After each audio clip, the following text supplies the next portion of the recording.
The following segment is sponsored by Broadway Across America.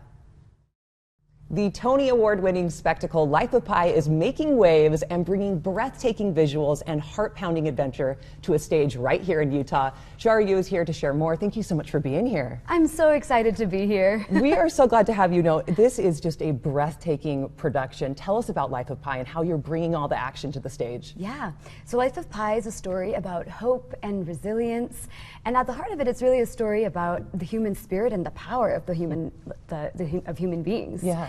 The story itself is really about a boy from Pondicherry, India, who is shipwrecked for 227 days with a bunch of animals, and just how he overcomes that and how he survives. And how are you guys bringing that to the stage? Because I'm thinking water, like that's just like such an incredible story to tell in that kind of space. Yeah, it's a real spectacle. So the water, and there's a lot of sound effects and beautiful, very, very nuanced and detailed light mapping and projection. Beautiful.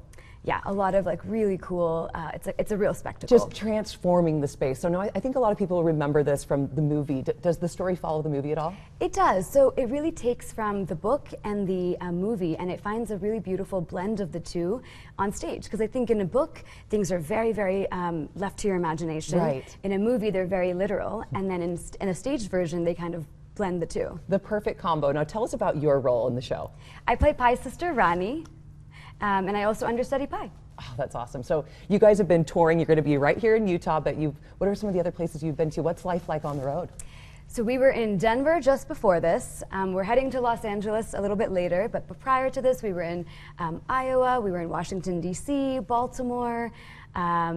And now Utah, your new favorite, right? Yes. Clearly. I can't believe that you guys walk out every morning and have these beautiful snow-capped mountains to look at. We are so lucky, and we're so glad to have you here. So tell me, when is the show running? How can we come and see you and cheer you on? Absolutely. So the show is playing from April 1st through April 6th at the Eccles Theater. Okay, and then what can people expect to see on stage? It is a true spectacle. All the animals in the show are put together, are puppets. Mm-hmm. So all the animals in the show are done through puppetry. It is really nuanced and like advanced level puppetry. It's so cool to see between the sound design and the lighting design and the projection and the acting. It is such a powerful performance to watch. I'm a little biased, obviously, but do you have any favorite moments from the show? And without doing any spoilers, but there are any moments that you're like, this is the best part? I feel like personally the market scene. There's one market scene early on in the show where we have almost every single ensemble member and member on stage with us, and it's just the way we transform the stage in a moment's notice is I think such a beautiful thing about theater. Yeah, and well, you do not want to miss this show. It is going on right now at the Eccles. You can get the tickets. The information is on your screen. Thank you so much for being here. Thank you for having me.